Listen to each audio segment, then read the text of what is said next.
Hello and welcome to the Tech Lunch Podcast, where we encourage our listeners to learn something new about tech every week. This can range from learning about new and exciting applications to the advancements in coding and technology. If you are always learning, you will always be a step above the rest. Take the time during lunch or during a break to listen and learn, kind of like a lunch and learn, but for the ears. This podcast will open the listener's ears to new and exciting technologies they may have not been purview to in the past. These topics will range from manufacturing technologies to data collection technologies and everything in between. Hello, I'm Nick. Hey, I'm John. And this week we kind of lost Ed. There was something that came up at the office, and so he's kind of working through that. We want to thank you for tuning in this week. We kind of really, last week talked about a lot of the agricultural side of the house, the technology and agricultural side of the house, which we kind of, spun into a little bit of our, right to repair, information. When we talk about John Deere, I think that could be a whole episode on itself if you really think about it. Right to repair? Yeah. Yeah, of course. There's a lot going on. There's a lot going on that's spanning a lot of different sectors that affect everybody. It's a jumping jelly bean. But this week, we want to take that con ag. We've kind of talked about the ag, so we kind of went ag con, I guess. And so we're going to start really getting into construction. So this week's topic that we're going to be talking about is technology advancements in construction. So, from when people were playing as kids back in their backyard using the little yellow dump trucks, and stuff like that, and their, in the little, sand pits. Sandbag or sandbox? Sandboxes, yeah. And I say sand pit, sorry, the Marine Corps in me, kind of, I lost the fun with sand after a while. It wasn't just, building sandcastles. Sand's never been fun to me, I'm going to be honest with you. Yeah, well, it gets everywhere and you can't, Well, if somebody digs a too deep a hole, you can't get it back out of it. Yeah. Quicksand's always scary. Yeah. But the thing is if you think about it, we've gone so far from the hand-controlled hand-controlled dozers, where it's like you had to push and pull motion to move the dozer from left to right, from left to right, to now we're steering everything with steering wheels. We're kind of moving and it used to be the donkey that pulled the plow. Yeah, that too. Or the roller, or whatever. Yeah. But if you think about it, we have grown so much in the construction atmosphere right now. It's astronomical. Like they just did the ConAg show in Vegas. I think it was a couple weeks ago. I think we were looking at it. The amount of technology that came through the ConAg show was amazing. Just seeing the new stuff they were bringing. That's definitely a show I want to hit one of these years. Is get out to ConAg, kind of see kind of what's going on. But the thing is it kind of shows how we're moving in the 21st century, and a lot of construction stuff is going the world of the IT guy. Yeah, it's kind of scary. Here's the thing, man. You've got either on one side, I know we talked about agriculture last week. The farmers and stuff like that having to get their tractors are becoming connected. Their computers are computerized, and a lot of those things are automatic. A lot of these things operate on specific timings, and things need to be hit at specific. Same thing with your car. Yeah. So when you think about that, the bulldozers, same thing. They're going to be computerized more so than they are now. You're going to have probably better camera view. Mm-hmm. Like we added into your car, we added the rear view camera. They added there's in a few cars, I think, the top view or the surrounding view camera, because there's the 360. The 360 view where you've got so many cameras that you can see all around you just from the screen next to you. I have no doubt that that's going to be a safety thing and be required in some dozers. Yeah. Like that's something, some forklifts and things like that. We've already you think about just in the the blue dot. Logistics. What do you mean blue dot? No, on the if you're talking about thinking about cameras and stuff like that, you think about the blue dot. Yeah. On the forklifts, it points to where the forklift's going. Oh yeah, no, exactly, and it's one of those things where it's like right now just in the logistics, just in a warehousing, just in moving parts and boxes, you can see those forklifts like they're connected now. Like you have position monitoring. So you say, why do I have 5 forklifts over here lifting 2 boxes or moving 2 boxes when I could just make this one lift or one forklift move it to here and do this by himself and increase the efficiency of this line? Like you got tracking on that side. You can see. That's an efficiency topic. Yeah, right now we can have everything just in time right. with production. I want to have it right when my product's being made, right when my product's being ordered. I want to know when this is in sequence and everything like that. And having that maybe a call button or like some type of control like that. That's how the line can actually adapt to the needs of the product, right? Hey, I'm missing these pieces. Hey, I've got a problem here. Hey, we need to rework this. Same thing with construction. Is like, hey, some of these rebar didn't set well in the concrete and it's crooked. We're gonna have to reset this, or things like that, and you'll probably be able to tell with more precision. Honestly, with any of those sensors, IoT sensors on any construction interface, like. That'll increase your efficiency, your precision, your accuracy, all of those things. And you know what that's probably going to help? How fast you build that building. Oh, yeah. If you think about it, you're talking about, the logistics warehousing and stuff like that, which is, kind of outside of our scope of construction, whatever we're known for it, is if I need to call a forklift, why can't I do that based on weight? Yeah. I know what a pallet, I know what a case of parts weighs. Yeah. I already know that if I put on a scale, a full case that I know is sealed, I know exactly what that weighs minus packing material. So I can take that and gauge by how many parts are in that bin. I can weigh one part and get how many parts equal that bin if I know how much the empty container weighs. If that starts getting low, I have it on a digital scale. A digital scale sends a read switch and says, hey, guess what? It's me more parts. Yeah. Now it's not even the operator that has hit a button. Now the system does it automatically. So that's what I was gonna say. Is honestly, in my opinion, it would be better if they have like some type of pressure plate, like or smart shelf. Like it's crazy. You think the shelf is how are you gonna make that smart? But you have smart. You have a pressure sensor. Yeah, you put a pressure sensor on there, and you get your weight measurements.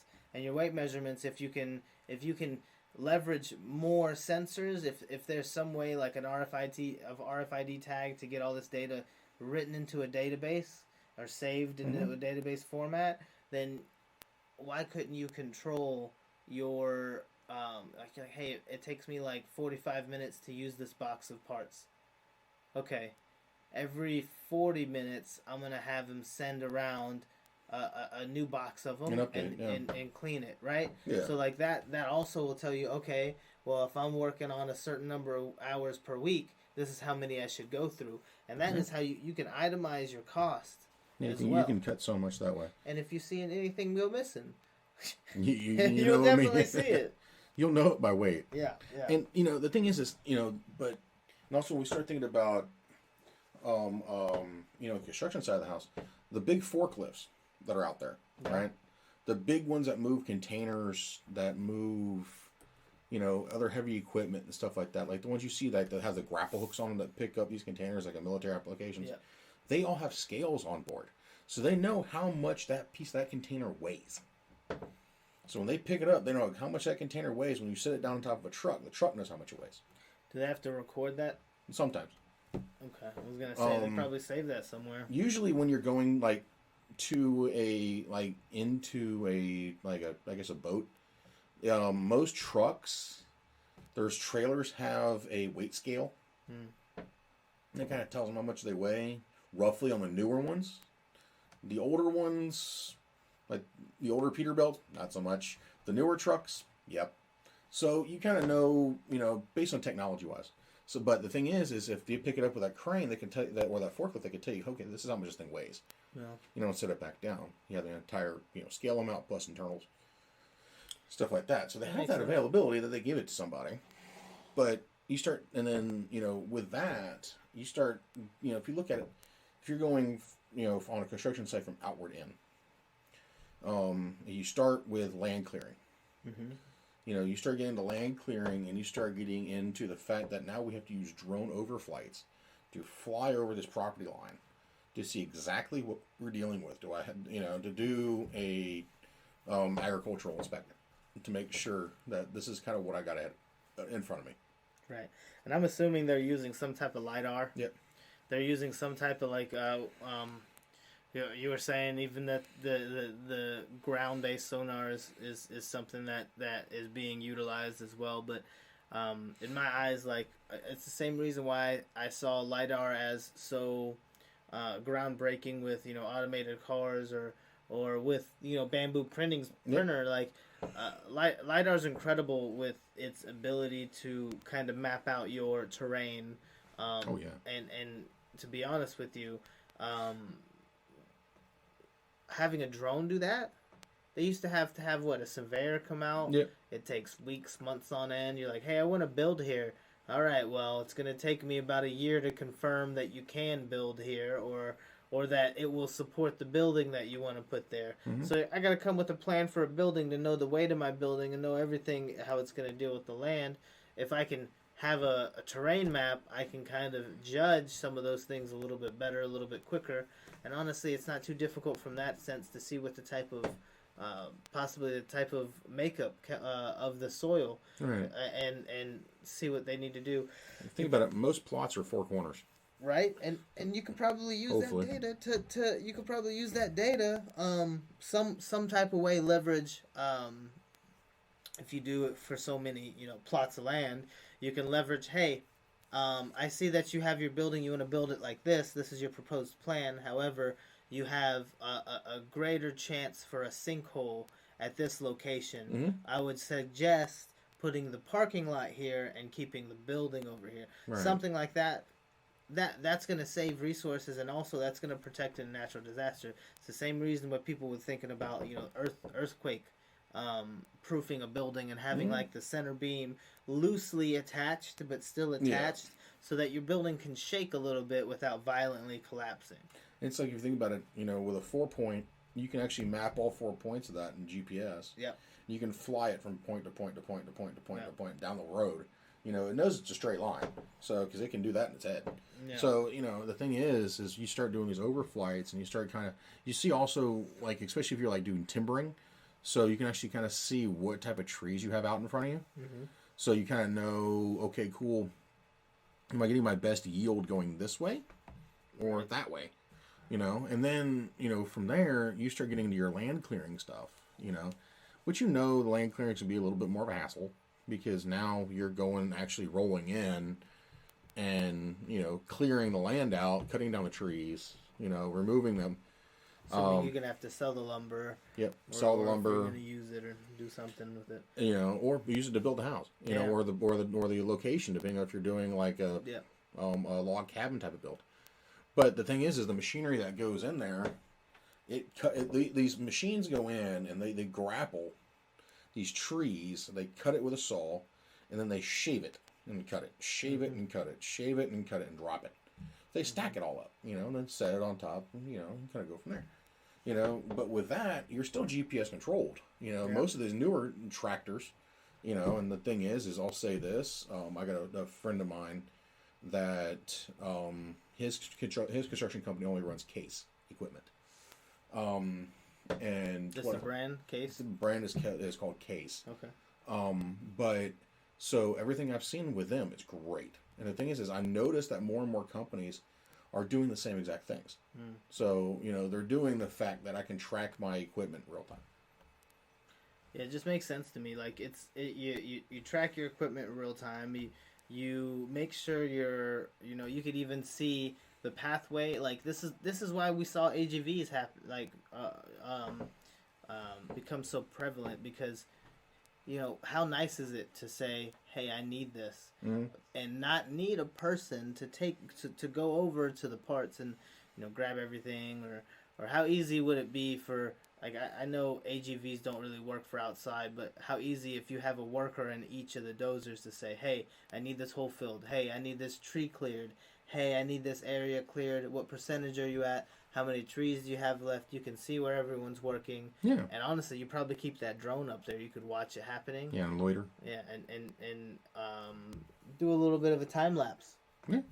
You know, let's see how it looks. AGV dozers. I think that'd be pretty damn cool. AGV dozers would be cool. Also a little bit scary because like the environment changes so much. But like if you there's so many different applications because I was looking at it the other day. Is we talked about relativity space and the KUKA robot arms that they use to 3D print. You're using a KUKA robot that was a pick and place robot, and you're making it something else, which is innovative. We do the same thing with paint robots and things like that. Why can't I give this paint robot that sprays it in a set pattern, which is also trained very similarly to another pick and place robot? Why can't I give that a brush and have it paint this white picket fence that's clearly like evenly spaced out, right? Or why can't I have it it's filling cement into a wall for a walkway or a driveway, and it's evening out those things where it took a team of like 5 or 6 people. It now takes 2 people, one person to prep it, one person to run it, and they both clean up. I've already know a topic we're going to hit when we start getting into vertical construction. Yeah. So I kind of know where that's going to go. I'm just saying, you keep 3D printer on the top floor, and it builds the floor, and it like spits the floor out underneath it as it goes up. I see something like that happening. AKA freaking building copier. Yeah. But the thing is once we get through all your land clearing, that's when you kind of bring in your sonar stuff. Okay, cool. Let me see what's going on under here. After I compact it and grade it and all that stuff. But even then, you got graders that their buckets are controlled via like a sonar and a LiDAR and a GPS that tells you the angle that you must grade this thing at. You just hit it and forget it, because most of these things, for those type of equipment, you have the same thing you have in agricultural equipment. Is the auto steer, so the machine does it on its own. And sets it up and stuff like that, which is also good on our ergonomics topic that we were talking about a couple weeks ago. Is it's easier on the back of the operator operate the equipment. Yeah, I mean honestly, we talk about this before. Is like automation can be viewed as like, hey, you're lazy or you want to get rid of these people's jobs, whatever. By automating it, you want the robots to do it. No, that's. I mean, yes. Yeah, absolutely. I want the robots to do it, but no, that's not the reason. The reason is because of the repetitive stress injuries. The reason is that we can increase the efficiency by taking out the one thing that's impossible to calculate is just the human worker, right? Because that worker could last 1 day, could last 100 days, could last 1,000 days, 100,000 days. It's crazy. So the goal should be to make that worker's life better, improve that worker's output, and if that means that worker, instead of building the chair, is teaching a robot to build the chair, and then making sure that the robot builds the chair the right way every single time, i.e. a quality check. Yeah. You're probably going to build more product. Yeah, like I'm never going to, try to intentionally put an individual out of a job. Yeah. Unless given a reason to. That's not the goal. The thing is, it's if we can take that individual and turn them into a new career field. Yeah, now you're a machine operator, and now not only that is like you're a machinist. You also are a laborer. That you're a millwright. You move into a whole other category. Yeah, you've learned a whole nother skill that makes you that much more, marketable to other companies, as well as useful. Right. And if you think about it, in the construction sense, you also, when you start doing some of these, I guess you could say your sonar and checking to make sure you don't have any like open crevices down below. Yeah. Before you start digging and stuff like that. You also have the ability to go to some of these aerospace companies who are running the commercial SAR satellites and your commercial mapping satellites, like ArcGIS, stuff that, pipes in ArcGIS.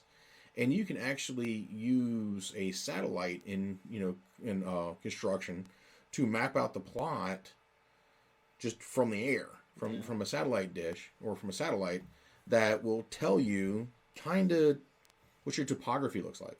Mm-hmm. You know, before you get too, deep in the weeds, I guess you could say.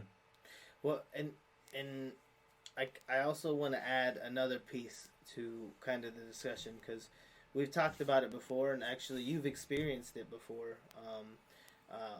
We've talked. I think most people actually have probably experienced augmented reality at some form. Maybe it's been on their phone. Maybe it's been actual like VR goggles or something like that projects a screen or an object in front of a screen. A lot of people have probably seen what some of the stadiums do, or some of the sporting events where they project these augmented reality images to, show whatever spectacle they can. Mm-hmm. But I'm thinking of like if I have a plot of land, and let's say I'm a farmer, for this example. I guess we could say I'm a construction worker too, because I could kind of flip it both ways. But if I was a farmer and I have this specific plot of land, and I do a topography and get the land cleared, or I do this actually before I even clear the land, I get the drone to do the recording of everything. I should be able to get this in some type of system where I can virtually augment, what that looks like, and maybe possibly have a visual of, hey, what if I plant corn? How much corn can I make here? If I put cotton here, how much cotton is that going to be? If this was a rice paddy, depending on the environment, of course, depending on the plant, you probably have multitude of, viable plants or crops that you can grow. But hey, should I be doing wheat here? Can I get more wheat out of this? Can I get more? Honestly, most things are going to be going to corn. So can I get more corn out of the field? And that's augmenting reality to test for things like that is rapid prototyping. Yep. It's the bleeding edge of technology on that side. It uses IoT though as well. You lay in kind of your topography mapping. You can see where your hills are. Yeah. Stuff your drones may not pick up, but the stuff that your satellites will. It'll know it's there. Yeah. So it can pick up the hills and the valleys, and you can kind of see where your obstructions are. And stuff like that, and that's where everything kind of comes back to, certain things. Everything's got, I guess you could say, a mother point. And the thing is like technology becomes the mother point of some of these things. Like, for example, the new age of dozers, the new age of ag equipment, all started with somebody in the technology field going, hey, guess what, we need this. We met up with a company owner and said, hey, what do you need the most? And that dude said, well, I'm tired of checking my oil. I need to know when it's time for an oil change. Yeah. Okay, cool. We'll give you a sensor. Or hey, I need my headlights to come on automatically on this equipment. Okay, cool. Give you a sensor. Yeah. I need AC in the tractors now because somebody gets too hot. Yeah. Okay, well. Have an AC unit. You put a sensor when it kicks on. Right. And if the dude's, dying of heat, guess what? We'll kick the, or freezing to death, we'll kick the heater on. But the thing is, somebody came up with the idea. Somebody threw the sensors together and said, cool, this will work. However, 95% of stuff still sits on the shoulders of the giants, coming from the oil field, from the MQTT side of the house. If you think about it, or the GPS side of the house, coming from the U.S. Department of Government, U.S. Department of Defense. Yeah. Everything comes from something. And if you think about it, if we're on a construction site and we're tracking our equipment, we're monitoring our fluid levels, our RPMs, and stuff like that. It's all via MQTT, data relays, satellites, GPS. It all goes back to a home station for somebody to review. Now, if you take that somebody reviewing thing and throw it in a little bit of machine learning, might save you a couple extra bucks. But the thing is everything goes back to the mother topics of MQTT, GPS, and technology side of the house. But the thing is you can't do any of this stuff without the STEM background behind it. None of it would be possible. You honestly gonna have to be computer literate. It's tough at a certain point. You're gonna have to, I just seeing how, hopefully not a lot of people will follow suit with what, kind of John Deere's products were doing with the software restrictions. I mean, I see it in a lot of places. It's like, hey, you use our software, you're gonna have to pay us to use our software. Yeah. I get it. Absolutely, totally fine. But that means that there should be an open source software for the same thing somewhere. Right. Right? So it's hopefully there's more availability to those open source things and I guess more training, I would say, readily available for those things. But yeah, I think that as long as you're increasing the amount of tech that's going to be in your processes every day, especially in the construction environment. For me, when you think construction worker, I'm not thinking the techie. I'm not thinking the guy who's trying to do all these sensors. I'm thinking that he's just, only a few of them have I talked to have they been very interested in kind of the technology side of those things. Most of them are like, that's a dumb computer. Like, I can get the job done. You're worried about that robot. I can get the job done easier, quicker. It's either your electricians or your welders. Yeah, so honestly, I would expect more of an electrician to want to do like the tech side of things, but it would also be it's kind of tough because I don't think they always have the best rap anyway.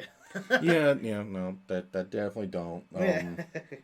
Sorry for all you electricians out there. Clean up your clippings. But also some of y'all can't wire RJ45 connectors to save your life. Man. I mean, you needed that, that stuff 2 or 3 times. If you don't know how to do it, don't do it. Yeah, please call an IT guy and we'll do it for you. We promise we won't give you credit for it.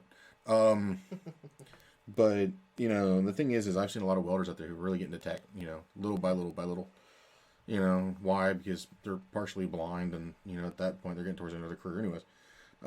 Or they just realize that their welder has a lot more technology behind it than they really thought. Mm-hmm.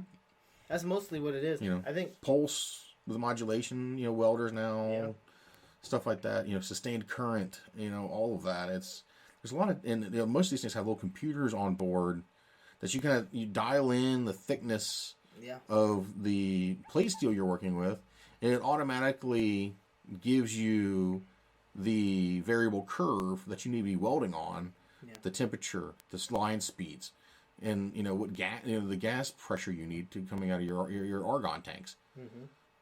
Honestly, I want one of those welders, but still, I don't want to pay the astronomical amount that they want for one of them. But get you a welder, you're just welding at the house.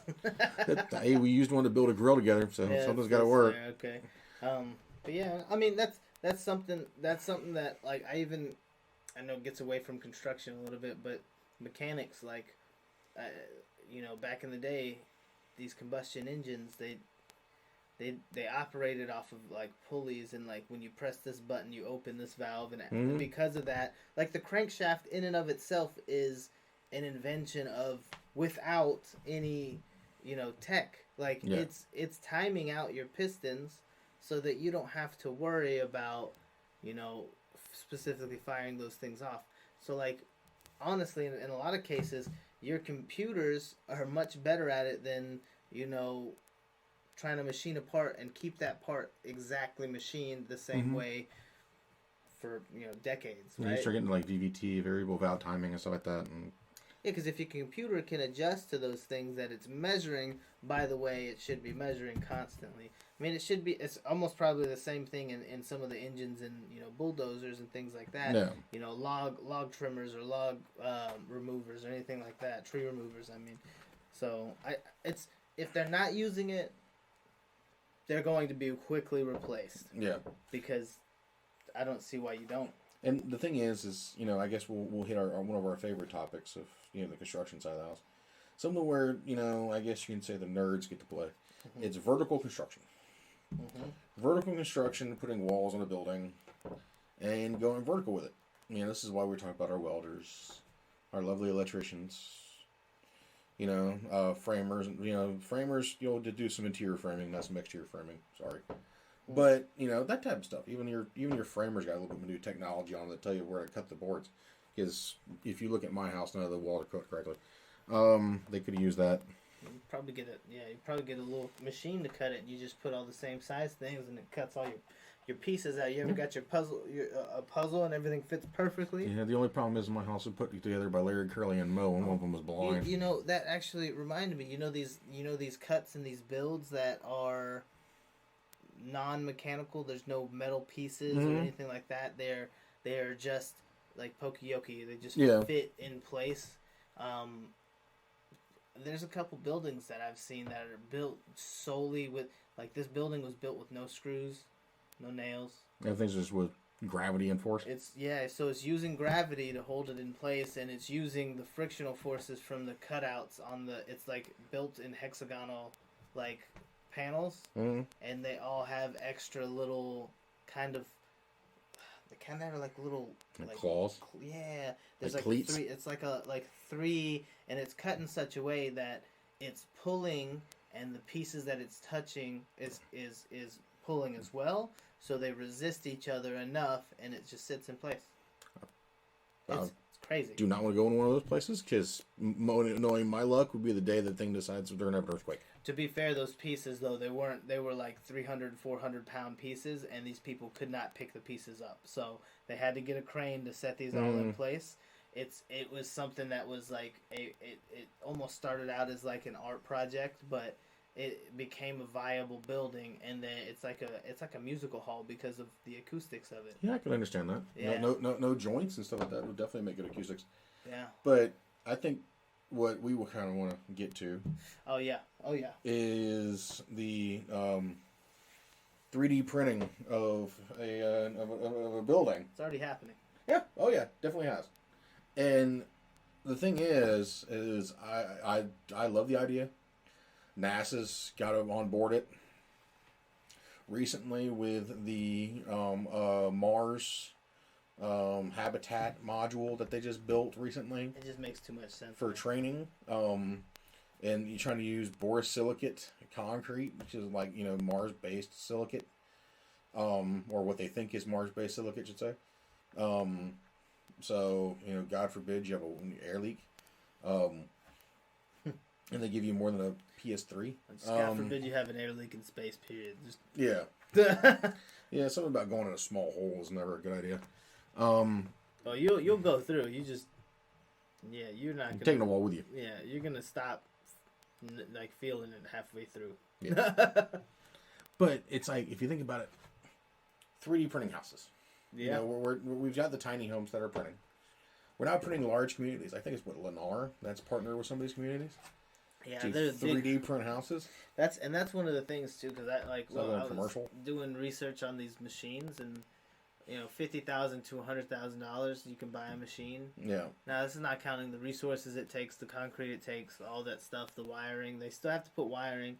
You still have to buy windows. You still have to buy doors. Yeah. You could print those, but those have to be placed on separate. But at the end of the day, all of your blueprinted structure is 3D printed, and you brought up NASA, and I think that's a vital reason to build those things, not just to make affordable houses for the community. I think that goes without saying. We need to make houses more available for a wider audience. Like, it's the American dream, isn't it? You want to own a house, you want to live, have your own little spot, have your place. Why can't we make that easier? Why has it got to be more expensive? But on the other side of things is, like, when we're talking about interplanetary, like, terraforming, like trying to build a population, or trying to even just build a science, like, lab, which pretty much the space station is a lab in space. Right. We build a moon base that's a lab on the moon. We build a Mars base that's going to be a lab on Mars. I guarantee you the first thing that they build is going to be a lab. And this ability to build it, put it up, what was it, like 2 weeks they got it in? Yeah. Probably less than that. They can get a building constructed with those pieces. Like, to me, that's game breaking, and honestly, depending on how much materials it would cost, and if they could somehow compartmentalize or package them in a much less dense way, then, or if they find, honestly, it's going to be finding a new material to print out. Right. That's probably what it's going to be, but it's got to happen. And, like, I said it way long ago, but I'll say it again, is like construction of like a space station as it's being flown, or like you make the first base, and that base is a lab, and then you could spawn up living facilities, and then now you have a community. and that community is so much quicker, because what did we used to do whenever we just, when we just moved into new land, we'd have to build our own cabin from our bare hands. Yeah. Like, And the thing is, if you think about it, my only thing with 3D printing houses, I'm all for it. yeah. My thing is resistance to heat. So like, stuff in for wildfires. What is the shear force? So like wind resistance and Wind resistance, but also hurricane. If you think about it, if you start talking about like earthquakes, you talk about a left and right lateral movements. It's the shearing force. What is the shear force of this stuff? yeah. What happens if you get a layer shift? If you get a layer shift, Can you fix it? What can you fix it, or is it now a complete? You got to bulldoze this thing and start over because you've now had a structural integrity issue. And if you have it happen twice, is it now more affordable or less? Right. And the thing is, it's really just trying to figure out, are the properties of it worth it? I think it is. I think it is. And I think for certain areas, it's definitely, viable. Some of the houses like Nevada, stuff like that, those areas where it's nice and dry. It's great. They're building barracks out of it now for the military. Yeah. Uncle Sam's always on a budget. I was going to say, it makes sense that the military would hop in and try it out too. But the thing is, if you think about it, with the prices, how it is, anybody can really get into it as long as they have a process to get with a contract company, with a concrete company. And build like sheds with it, or something like that. Yeah. Right? Nothing big. We're not asking you to go out and build houses with it, but maybe a shed or something like that. And kind of you can grow a business that way. Be part of it. And I think for vertical construction, that's the next wave. It's going to be the 3D printing side of the house, with interior construction being the same how it always is. We start getting into like stuff that you start getting to, like, I guess you could say, like paving and stuff like that. You start worrying about drainage, where they have to start mapping out your drains and water flows inside the roads and stuff like that. Well, I mean, I've even seen like you can even like it takes a process change to make something more innovative, right? Or more something more efficient, but it also takes like a like the resource that you're using, because like NASA developed their own alloy that's 1,000 times harder than the hardest alloy that we know. That's crazy, and the fact that if they can 3D print that, then why isn't that 3D printing our spaceships, right? Yep. And it's just a whole bunch of things that like why not do this? Like it's the logical step forward. It makes things easier, more achievable, attainable, creates jobs for people. Exactly, definitely does. Because like, yes, maybe I take a dozen people that were building this one small house by themselves, and yeah, I take a little bit of them off because now you got a big machine that's laying down the concrete. But you buy 4 machines, you get 4 houses going. The same 12 people that you just employed to build one house now has an output of 4. Yep. Right? And you've just quadrupled your output. You've quadrupled your output, and not only are you getting more houses out more cheaply, you're getting more of the, I would say less advantaged families, and Right. maybe it's, hey, we just had a earthquake like in one of these third worlds, and hey, I need to build some temporary structures, so I bring the 3D print building out there, and I'm throwing up quick makeshift. Yep. Like quick buildings. Honestly, they don't have to be makeshift. They could be permanent buildings, right? Or tiny homes for the homeless. Exactly. Tiny homes for the homeless. That's something that would make sense. So Yep. it's. I mean, we talk 3D printing a lot. This is something we're very passionate about. But why wouldn't you like? Homelessness is, a nation or a global problem. Right. Why wouldn't you want to assist with that? And of course, yes, everybody wants to make some type of money off of it, but at the end of the day, if we could make things cheaper, then the money will come through. Yeah. There's always grants for that type of stuff too. And that's the way a lot of the capitalism works. Is like, yeah, if I pay for $200,000 house, and you built the same house in $100,000, and it's relatively the same, yeah, but it's not brick outside, it's concrete, I'm going to contemplate going for that cheaper house. Yeah. Because what am I giving up? A brick look? I could put veneer brick on the outside and make it look brick. Yeah. The thing is, you also got these guys out there trying to get the layer lines of the concrete and stuff like that, exactly. Yeah, because you could come back through and with some more cement and smooth it down. Yeah. Or, hell, make it look like it's not concrete, put drywall up. Yeah. So, you know, that's just... Yeah, we could. I mean, I'm gonna be very honest. I could talk about the 3D printed houses forever because, like, for me, if I got the machine to be able to 3D print houses, like, you can't stop me from looking for a way to, you know, maybe I get a plot of land and start making the tiny houses for the homeless. Yeah. It doesn't have to be a full-fledged single-family 2-story building, but you know, some of these machines can make that. Yeah, exactly. But you know, I think that'll be an episode all on its own. I think later at some point, you know, and definitely we'll definitely hit that. But I don't think we've left anything out on the construction side of the house. I don't think. Well, there's always topics. I mean, like there's always more, but I think we've hit the major wickets. Yeah, I mean, the big things: cost reduction, you know, preventative maintenance. Yep. You know, you're getting to it, you know, much sooner. You're, you know, saving resources because you can get the exact number of changes or whatever. Like these are a lot of the key topics that I would, you know, say, because construction, you're building something. Everything's, you know, right. Everything's finite. Yeah. And you know, the thing is if you can track it, you can see it, you can build it. Yeah. You know, and the stuff like that. And you know, the thing is you know, we got more and more people who can get out into the trades now because of technology. You know, you can't be the, you know, oh, I'm a programmer. Okay, cool. Well, I need you to go help program the system for this dozer. You know, welcome to the trades, but you know, go get your hands dirty. You probably haven't seen the light of day in 2 or 3 years, but hey, go touch some of this grass over here. You know, yeah, you know, dirt or something. Go see what the outside is for a few minutes, okay? You know, but the thing is, it's always good to see there's other companies that are employing people like that. Yeah. You know, Case, and some of them. Caterpillar is another big one. A couple other companies that are employing, you know, developers and stuff like that, and saying, "Hey, fix this for me. You know, let's improve this."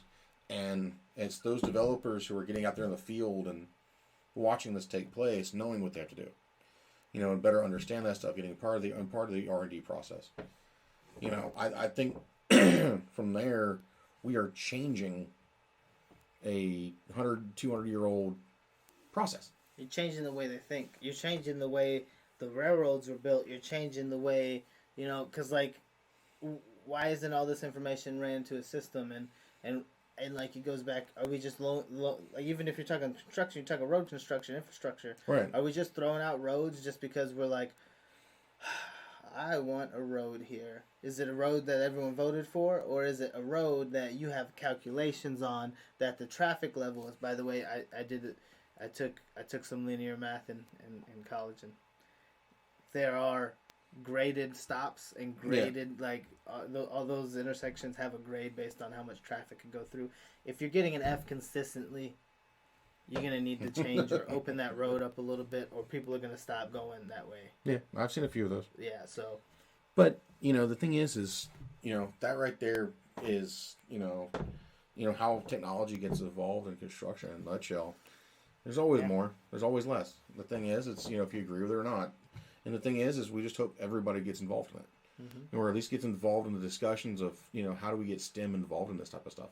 You know, how do we continuously increase that process? Right. So, you know, I think we've came to the end of it. Mm-hmm. And, you know, from my side, I want to say, you know, big thank you. You know, I see we've got a little over 1,500 people that have, you know, listened to us rant so far.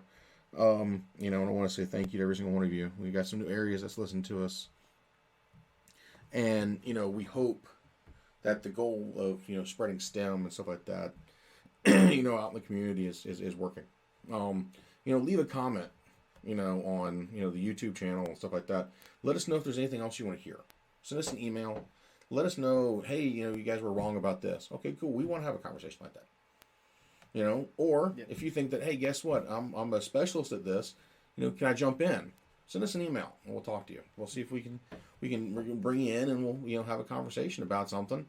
and go from there. We'd love that. And it doesn't have to be on the podcast. If you're an expert on a topic and you want to talk about it, we can have a private conversation through email. Yeah. And that'll be enough to talk about, as long as we can talk pure topics. Nothing should be holding back. Right. And I think that's one thing that I'd like to eventually get to. I don't care where you are in the world. Let's just have a conversation. There's always Zoom. There's always Teams. There's always something. We can definitely have a conversation. Yeah. But with that, I'll say it again. Thank you. It means more to me to see that people are listening and seeing how this idea that me and Ed had one day sitting at the dining room table is taking off. And how people are listening to it, getting good content out of it, learning something. That was the big ticket. Out of everything that we do, the shirts that we got, the blog posts that we do, the YouTube channel stuff that we do. It's all about learning something. It's getting people interested in STEM day in, day out. So, I just want to say thank you again. Turn it over to John for the final word. All right, guys. So, always ditto. Always got to repeat the thanks. Like it should never go without saying. We're very appreciative to have a platform to kind of get these things out there. And if you want to have a conversation, anything like that, it's very stimulating for us. So it's something that we like to do, even if it doesn't go on the podcast. So highly encourage you to reach out. If you find a place, I'm going to be honest with you. Nobody's perfect. We're all human. There are times where we state something wrong. It's okay. But just know that we also don't mind eating crow and being told what's right, because that means we're learning something. Exactly. So at the end of the day, speak up, please. It's going to help benefit you. It's not only going to benefit you, it's going to benefit me. Or us, I should say. So once again, I appreciate everybody. Thanks for listening. Stay tuned. We've got a lot of things that are coming up actually pretty rapidly. So we're gonna be having something to show for that. But I don't want to give too much away too soon. So keep listening, guys. We appreciate everybody, and stay tuned. All right, y'all. Bye. Take care. Thank you for listening to the Tech at Lunch podcast, where we hope you learned something about tech during your break or during your lunchtime. If you did, please give us a follow to prevent missing future episodes. If you have any ideas or something you want to hear or learn about, please send us a show idea to podcast@vulcanaura.com. Hope you have a good rest of the day and continue learning.